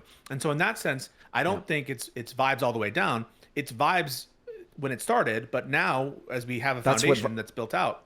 But that foundation is built on vibes, and that's what it was built on vibes, but now we can be more objective about it. But I agree, a lot of it's like what the judge drank in the morning. I'm a realist when it comes to that kind of stuff. I'm not denying that there's a place here for arbitrariness, a place here for preferences, a place here for subjectivity. You're knocking on an open door. I agree with all that stuff, but no, I'm saying everything fundamentally is grounded in that. Agreed. I mean, I'm epistemically, I'm kind of like that as well. And because of that, that is why the same reason that you said, well, I have to evaluate when I'm making AR-15s illegal, the political capital of it, I'm going to get pushed back. That's why I'm not going to sit here and say it's evil. It was certainly wrong to vote for Trump. I don't believe that. Would you say it's certainly wrong to violate the First Amendment and violate free speech? What would you say that of? If using that frame. So the simple answer would be no, but like blowing air horns in someone's face is not free speech. Like, of course, there's conditions on it. Child porn there are is some not free things speech. you would condemn, right? There are some things you would condemn, for like example, child porn. But but if I deployed this analysis and was like, hey, how do you know that in this instance child porn was like, you wouldn't accept that of me, because you have, even though at bottom a lot of it's intuition, or even all of it is intuition and all of it is vibes. It's not all, but it certainly is a great deal. Yeah, you have the preferences that you have. And your preferences tell you either to think something is going to be good or bad, or that you have an inclination for it or not. That's kind of circular, what I'm saying here. But all I'm trying to say is you use that preference structure to condemn some things and not other things. And correct. I would, notwithstanding the fact that it's all kind of based on things that are elusive to the mind and where they come from, who knows. So I would ask you why, given all of the failings of, at least you could say I'm agnostic as to Kamala Harris and Donald Trump, but you don't do that. You don't say I'm agnostic. You say, on balance between the two, it was probably better to vote for Trump than Kamala. And so how can you take this ultimately, Are you asking why am I saying that? Observer view. Yeah. So why are you taking a stance on it? You're not agnostic. Because I'm telling you what I really believe instead of lying to you. If I told you I'm not sure, that would be a lie, because I do. My gut is telling me, my intuitions, which, by the way, the intuitions is a. I need to find a better way to talk about this, because your intuition is very sophisticated. If you constantly, there's all kinds of information that's in your intuition that is valid, that was once valid conscious information that is true, that you just you used to follow your gut. So, for example, if I see 10 intelligent people, you want to know why I believe evolution is true? Why? Vibes, intuition. Not because I've ever heard. I understand the mechanism. But because all of the people who I regard as intelligent and rational believe it's true, even though they disagree on everything else. But it's all the people who deny evolution don't seem very intelligent. So all the intelligent people that vote for Trump? No, not at all. Harris? No. I'm speaking to the value of intuition. Same thing with the Earth being round. I could not honestly tell you really any argument for why the Earth is round. I know that like if you look at a ship coming over the ocean, like it looks like it's coming up a curve. Well, so hold on. What I'm saying is, you asked me why would I say, Paul, do you believe that at the time your vote was correct? I'd say I'm telling you what I really believe, not because I think I can necessarily provide the best. I can't. I know I can't provide. I didn't trust me. I was not coming here with any intention of making the best argument for Trump to you. That's not my intention. I get you. Nor would it be valuable for anyone here. But I'm telling you what I honestly believe because I think it's more interesting and more valuable in the long run. For example, everyone watching probably can now very clearly go, well, this PF Young guy is not worth listening to. Fuck him. He's dumb. He's nothing interesting to say. I'm not saying that. You're not. No, you're not. You're not. Yes, you're not. Certainly, some people would, and correctly so. I wouldn't blame them. But that's a more honest way. I would rather be honest with you than no, not. I appreciate that. That's why. Well, like, now, yeah. And then the other big thing is, because I get this is why people are the most confused. It's like, okay, Paul, fine. You say, yeah, you think there's a good chance that voting for Trump was the right move over Kamala, all in all. But here you are. I'm talking to Pisco, who is objectively, I acknowledge, is more informed than me. And he's, bringing up these different points. And as you're bringing up the immigration stuff, I'm like, yeah, I really don't know down to the details to be able to argue it. I know the gist of the, like a no catch and release is an issue with nuance, as you pointed. Well, yeah, it's an issue, but as you but as you pointed out, there's all kinds of nuances. Policy. Totally. Yeah, there's all kinds of nuance there. And so people go, all right, I can understand you being honest about this, but why do you still have the opinion you do when here I am talking to someone who's basically in real time telling me what is wrong with my beliefs? And the answer is because you don't know? No, I'll tell you, I know exactly why. Oh, okay. My inability to defend my own beliefs says nothing about whether those beliefs are true. For the exact same reason where, if hypothetically, I was talking to Ben Shapiro right now, who's far more intelligent than I am and whatever, knows far more all of the political policy, I would feel and be in the exact same state, even though as I try to levy criticisms against Ben Shapiro about Trump, I'd go, God damn, Ben, I haven't looked into this as much as you really, so I can't really say anything about it. So really the ultimate way in which I evaluate what's true is when I see debates or real good faith conversations between someone like a you and someone like a Ben Shapiro. And I think, like, for example, the Ben Shapiro Destiny conversation was very productive. I think, like, Jordan Peterson, Sam Harris is one of the philosophical. Yeah, I think so, in terms of figuring out. I think the Peterson-Harris conversation was very unproductive. Oh, well, that's fine. You're a lawyer. Yeah, that's fine. That is to be expected from the lawyer brain, which is not necessarily. It's an insult to some degree, but only in the same sense that I'm schizo, and I have the broader pattern abstract shit. But my point is, yeah, I'm willing to tell you what I honestly believe, and that's the reason it's because, like, surely you know that I know that I'm uninformed on a lot of these issues. I think that relative to be clear, I am. Right? On immigration, I'd say you're probably uninformed relative to me because immigration is an issue that I really, really care about, and the nuances of like all these cases, which I spend a lot of time, and also I've had the privilege of like taking immigration classes and doing an immigration clinic and work and having clients on immigration work. And so I think it's fair to say that you're more uninformed on immigration than I am. You probably know more about Jordan Peterson's views than I do. So it's all relative in that sense. But that's I don't true. think that doesn't count for much though. Yeah, I think if we ultimately take take as given your senses, take as given the uniform nature of the universe in some sense, or the causality, take as given the rules of logic, and don't feel the need to justify them. It kind of feels like one of these conversations with a presuppositional person. Who, I hate the presuppositional. Nobody hates presuppositionals. To justify logic. Oh yeah. So just take an epistemical frame of reference that assumes as given your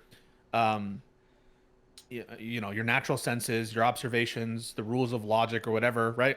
I don't even know necessarily what that means. The logic part of it. I just, it's hard for me to like justify logic. I don't even know what that would mean. But like, if you take that epistemic reference and you just don't try to justify it anymore, you can begin to start to epistemically justify things, Of course. using that frame of reference beyond just your vibes. So Yes. you can justify the shape of the earth. Go ahead, sorry. Yes, but it depends.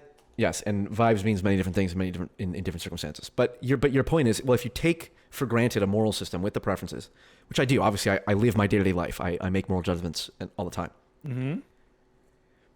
But this is part of the. This is part. I guess this is why I'm interested in talking to people like you, where it's like, Mm-hmm. that's exactly what the intelligent Trump supporters are doing. And and what I hear often is, well, they're not intelligent. Like the only reason someone could have voted for Trump is if they are uninformed, immoral, or have some fundamental flaw in their reasoning capabilities. Like, and when you say that, that guarantees just again, out of being honest, that's the thing that makes me most skeptical of everything else you have to say. Because I know for a fact that's not true, because I know intelligent, rational, moral people who support Donald Trump and are as informed about the issue as you. Would you say that of people From who my voted for Adolf perception, Hitler? from my perception. Would you say that of people who voted for Adolf Hitler? Unfortunately, yeah, probably. If Satan were literally a candidate, would you say that of people who voted for the embodiment of Christian evil? I don't. That one's a harder metaphor. It's Hitler was a real human being, and there were real humans, and there were real human I know conditions. it's a hypo. Satan is are you asking me? No, I would say the only person who could support unequivocal, unjustified, unadulterated evil are evil themselves. Yes, Hitler was so not. Hitler turned out to be that, but at the time, people didn't necessarily know that was going to happen for sure. Yeah, so you're There taking were a view obviously, which to be is- clear, there were obviously signs. I'm not, Yeah. but I'm just saying, like, it's obviously much more we complex. won't interrogate that any further. Yeah, PF but like, Young. Oh, that's why Paul, people by the say, way? yeah, Paul, please. Okay. Yeah. So, Paul, I take that you're having a kind of who's this guy?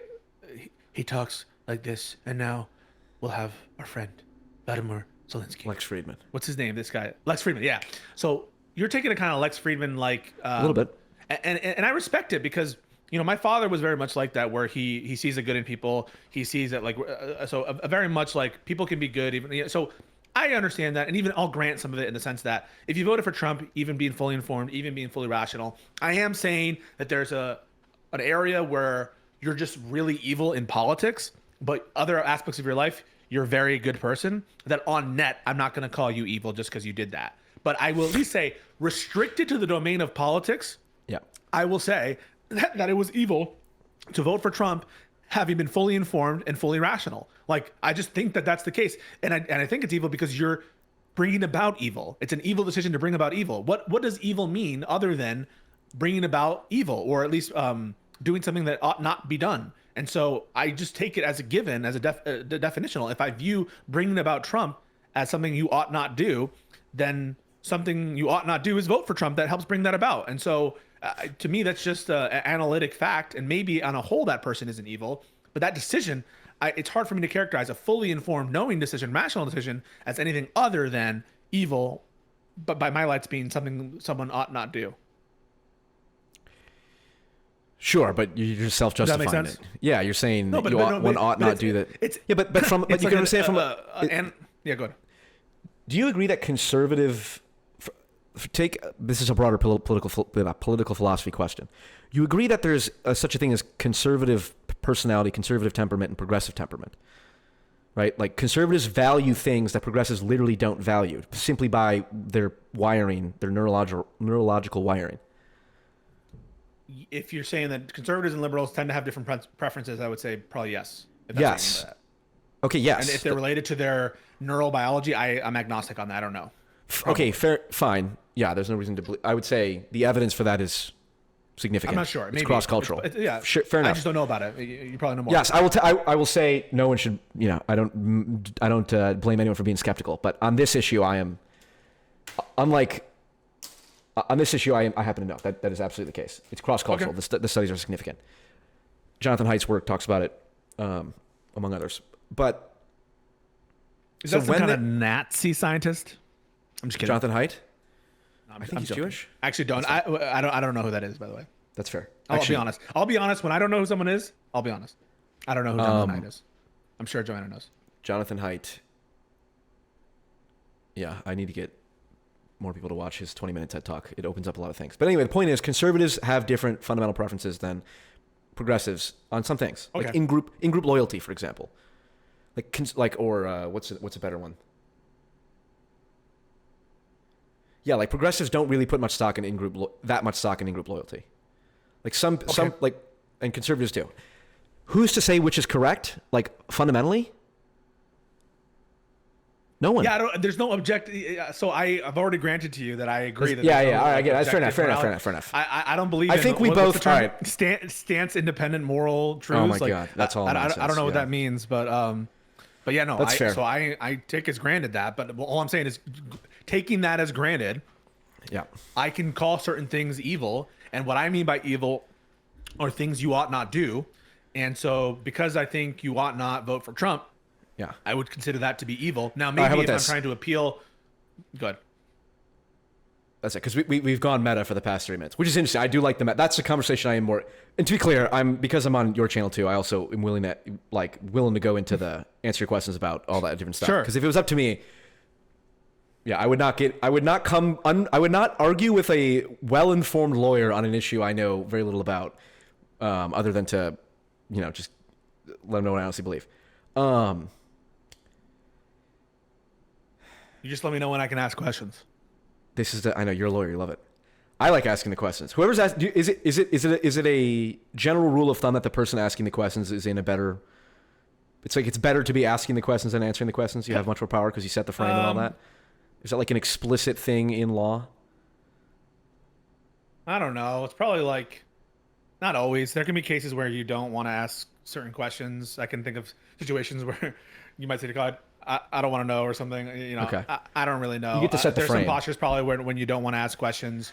For example, sometimes you have like a witness who might be like really sympathetic, who you don't want to ask questions of because being an asshole to like a child who's accusing your client might come out might earn you no favors with the jury. So there have been instances before where like people or lawyers have like refrained from cross-examining the grieving widow or something, Yeah, that's fair. I guess to bring it back to maybe a specific thing, the claim. So conservatives and progressives have different. You agree, different preferences, different preference systems. Okay, so sure. Is it possible, and then it becomes a fact of the matter of dispute, that the threat of Trump being a fascist, like breaking our laws because he gets to decide what's legal or not, is not as great as allowing people who and I'll just be very specific,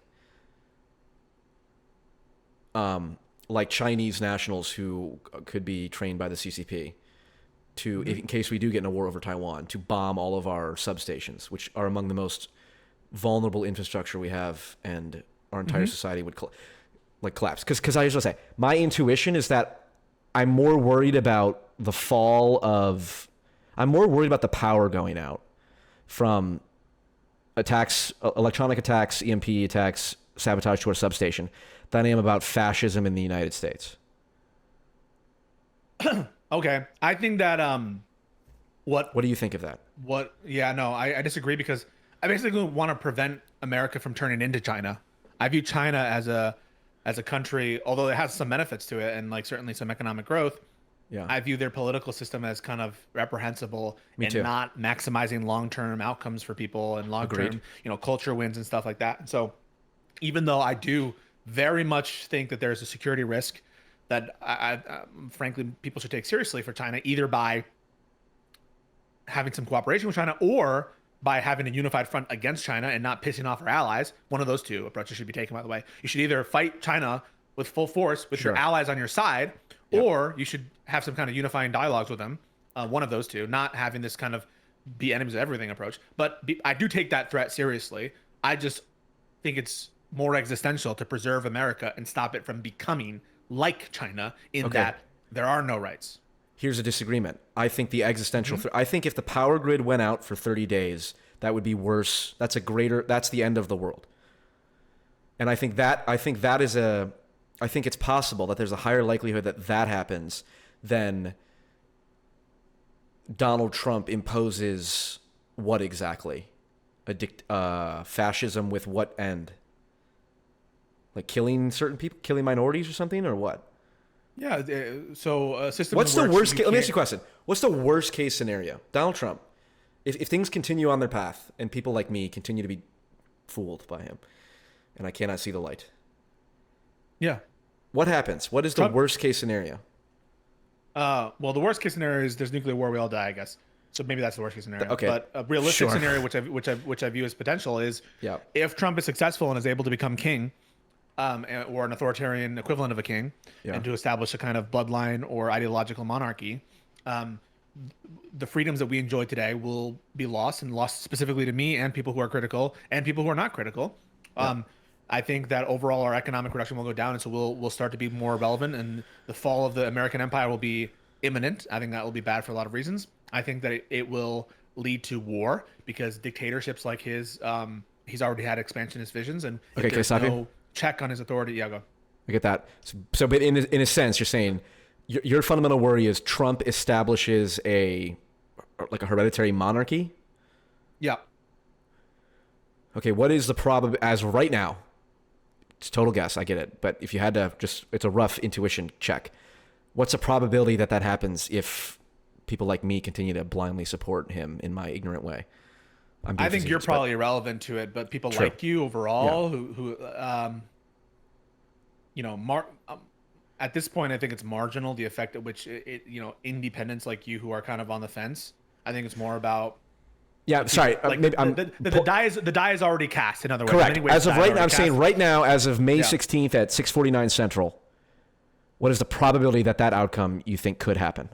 It's low. It's like 3%. He's not moving fast enough, but 3% is Okay. a lot for me. 3% is a lot for me. Okay, I'll tell you the but probability that. Okay, so here's the thing: the probability that in my lifetime, within the next, let's say, 5 to 10 years, we could see mass civil disruption through the destruction of our power grid from a cyber attack with an enemy like China or something like that, or just coordinated attacks on substations. I don't know, 10, 15, 20%. A solar flare. The probability that I don't view that as existential. I don't view that. Okay, as, all right, as, fair. as Okay, so existential. now I'm certain that. Okay. Like America has. Hold on. we I have thought such a I was residual- incorrect. I thought I was incorrect in my worrying about not being that not caring that much about Trump. Okay. Because we'd all be dead. If the power grid goes out, it's over. We're done. It's the Wait, purge. you think that there's a 10 to 15% chance that everyone's electricity goes out? When we have gas generators, we have things that aren't connected to the grid. We have it's a very diverse system of energy in this country. Do you know how long? No. Okay, let me ask you an honest question. How informed are you about the state of power grid resilience in the United States? Is this an area that you've looked Minimally into? informed. Okay. Minimally informed. As a paranoid person. But I know that there's energy sources that don't rely on the power grid that exist across the country. Yeah, none of them are connected to. They're called. There's a name for them. No one, I promise you, watching this, me or you, is hooked up to that. If a substation to replace a substation can take up to like 45 days, assuming, not a significant backlog. If there was a coordinated attack on our transmission lines, not the generation, the transmission lines, cell phone towers gone, we're done. The U.S. military has backup. A physical attack? A physical attack? Could be a variety. Even a solar flare. Solar flare. Just take that out of that because what the fuck? How do True, you what can't we really do affect that? Okay, yeah. So True. if we're talking Well, about I would China, say they we need could more do a legislation to conventional defend attack, it. or they could do a cyber attack. I don't see how a cyber attack is going to knock out all power in America across the country. I just don't see that. mean, Maybe you can do that. Yeah, well, you can overload generators and overload substations. That's what substations are. Literally down transmission lines that take the high voltage power from high power lines and down voltage them so we can down voltage whatever transform them or something, whatever the word is, to be able to go into people's houses. My point is, if I'm sounding like a paranoid person right now, just to be clear, that's fine. I don't care. It doesn't change my perception of things. I think it's way less paranoid than thinking Donald Trump will start a hereditary monarchy. I find that Really? You know why? Yeah, you know why? Because so much of Donald Trump's base is critical of him. Do you watch You're Tucker out of your Carlson? mind. Do you watch Tucker Carlson? Sometimes, yes. Okay. So do you agree he's one of the biggest influencers? Like conservative political commentators? Yes. If not, I mean, maybe even the biggest. I wouldn't say he's the biggest. But Who's the I would biggest? say he's one of the biggest. Conservative influencers at this point, I would say Charlie say Kirk or Ben Shapiro. Interesting. Okay, fine. They're all in the same tier at least. Whatever. Tucker Carlson's incredibly critical of Trump, especially Yeah, when it comes to like Israel. I don't take Tucker Carlson to be the base. Okay, And there's a way of all right, criticizing fair Trump. enough. This is all right. Genuine question. Who do you look to as the bellwethers for the base? I view Tucker Carlson as a very significant leading indicator of where the Republican conservative movement will end up 2 to 3 years from now. At any given I think point. the bellwether of the base, in terms of the base, the right-wing populist base of Trump, is more akin to a Jack Posobiec than a Charlie Kirk. What I mean to say is they are beholden to the leader. Okay. Okay. I mean, of the people who have, It's a cult. okay. You and I agree Correct. It's a cult. You started Totally. this by saying it's a cult. Yeah. So a 100%. cult is characterized by What devotion to the percentage- leader. Of the people who voted for Donald Trump, what percentage would you say are in that cult? I would say about, I don't know, 20 to 25. Probably 60 to 70%. You think 60 to 70% of people who voted for Trump are cultic? Yes. I describe cultic as the people who commit blasphemy by holding up paintings of Trump as if he were Jesus Christ. That's what I consider the cult-like element. In fact, I think most conservatives are actually against that. So maybe then I would say 20 to 30, 40%, something like that. Okay. So so If that's what you consider as cult. I consider cult to be more like no matter what he does, fiendish devotion, no matter what he does. And I base that off of like there's a bottom tier like floor of his approval rating. Yeah. And I consider the people who would like never be moved on Trump, despite like inconsistent policies. Yep. To be part of the Interesting. cult. Okay. So I guess maybe the truly like wild devotees that you're considering the cult, maybe I'm that's using fair. the word cult inappropriately. It's probably lower than the 60, kind but of person that's who what I mean. would not criticize Trump under any circumstance. It's a big percentage. I would 50? say probably between 20 and 40%. Okay, well, let's say it's 50%. Okay. How is he going to establish a hereditary monarchy with what percentage of the whole population is that? 20? If he controls the If that- military and if he arrests all of Congress and controls all the guns and none of the state governors rise up and no one wants to fight him, it doesn't matter. I mean, there are hereditary monarchies that are where the people just go along to get along, and maybe they outsource their political capital to the leader. I'm very glad we had this conversation. It's happened before, man. I mean, like No, hold on. Let me be clear. Hitler never won a majority. I'm not mocking. of I'm not mocking. I'm not mocking because I'm well aware. For example, my whole little rant about the power grid sounds crazy, but it doesn't change the fact that it's true. And I would say you're actually an unbelievably privileged, arrogant person if you think that your life will just be that you will exist in a permanent state of stabilized civil society, even though you've never fucking experienced anything that has characterized most of humanity, which is civil collapse. And your point is kind of the same thing, the hereditary monarchy type thing. I view the enemy from within as being more dangerous than the enemy from without. I view Trump as a more existential threat to this country than China. I'm just being honest with you. I could maybe agree with that. I don't think China's not a super imperialist nation. You can maybe agree that Trump is a bigger existential threat to the country than China, but you still think that Kamala Harris is not preferred to Trump? How? That's why I think there's a problem here. Make it make sense. Are you Kamala just agreeing Harris, with me right now? No. But first off, it's a counterfactual. We don't know. The idea of like, I don't know what Kamala have done. I think, for example, Trump is, and again, this is all in the last couple weeks. Trump seems to be doing more for Gaza now than Kamala or Biden ever did. They abided by genocide the entire time. Now, Trump is owned largely by Israel, influence, or at least was, Miriam Adelson being his biggest donor, among others. He was very pro-Israel. But him being a narcissist who basically shifts his foreign policy because he hates Benjamin Netanyahu, well, that works out in favor of Palestine. But the idea that who for sure would have been better at this point up until now, Kamala or Trump for the Palestinians. At this point right now, the scales seem to be favoring Trump given his summit in Riyadh. They're making plans right now to deport 1 million Gazans to Who's Libya. they? Israel? The Trump administration.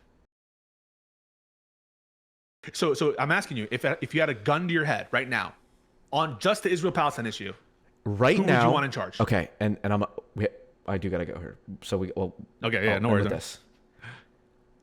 Again, if you asked me this 3 weeks ago, I'd say Kamala.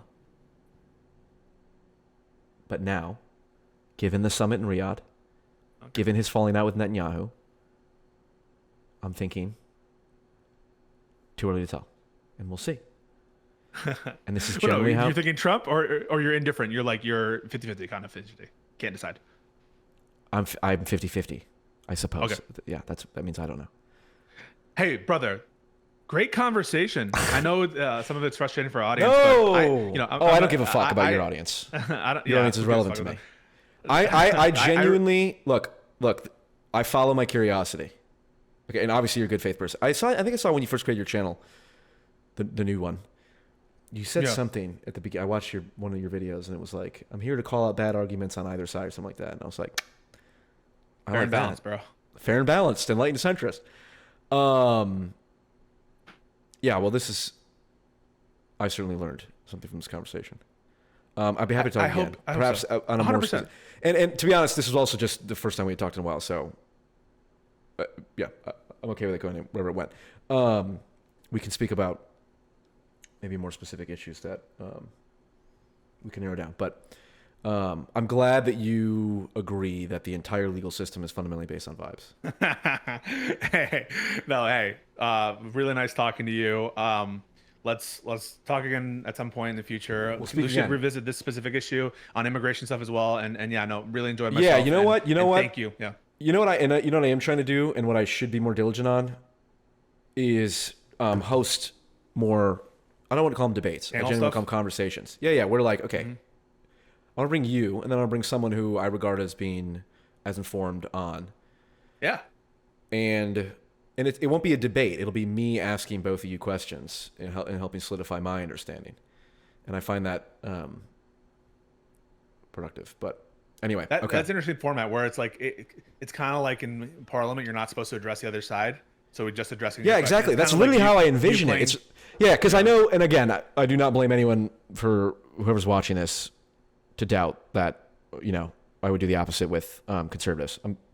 I'm as friendly as I am with you as conservatives, no problem. But I'm happy to push back. But that's exactly how I didn't know that's a good way to think about it. Is the Parliament version where it's like, no, Pisco, you're not talking to whoever else it is, Ben Shapiro. It's like you're talking to me. I'm asking you questions, and then as soon as you give me some information, I'll just go, okay, what he just said, is he right or wrong? What's up? And it's like I just want to try to get to the bottom of it, because if it's just to go back and forth, it's something interesting. But I'm super open to that, Paul. Thank you so much for having me.